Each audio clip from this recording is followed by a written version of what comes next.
Лечение герпеса. На русском и на узбекском буду говорить. Герпес borku, o'shani davolash. O'zbek va rus tilida gapiraman. Лечение герпеса обыкновенно можно медом мазать, смазывать, где у вас герпес, да хоть где угодно, каждые 2-3 часа. Asal bilan surtib герпесni yo'q qilsa bo'ladi. Birinchidan. Во-вторых, я уже сказал, да, мед.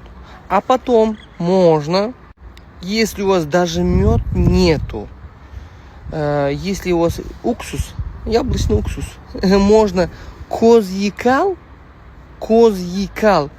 ну, свежий, измельчить. Представьте, я не просто говорю, измельчить, добавить уксус и смазать герпес. До этого, до Аллаха, не дошло, чтобы не дойдет. Понятно? Или мед с квасцами, обыкновенно квасцы. Понятно? С медом один к одному, порошок, квасцы. А в аптеке можно тоже взять. Или сами можете сделать. Измельчить порошок разный и можете делать. Или обыкновенным самым квасцем в воде, на теплой воде. Перемешать, растворить и смазывайте на здоровье. Да хоть сам уксус, он очень полезен тоже. Понятно?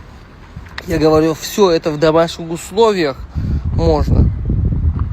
Tushundilaringizmi? Bunaki gerpes asal surtishingiz mumkin. Achchiq toshli kukuni bor, aptekalarda ham bor. O'zingiz kuydirib parashok qilib, asalga teng aralashtirib surtishingiz mumkin gerpeslarga. Ko'zini chiqarib yuboradi. Tushundingizmi? Orqa fon qanday chiqyapti? Ataylab qilyapman, zo'r qilyapmanmi?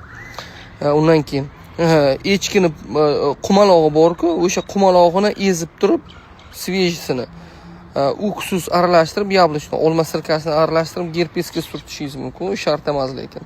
Tushundingizmi? Вам понятно? Будьте здоровы. Xo'p dedingizmi? Bo'pti, давай.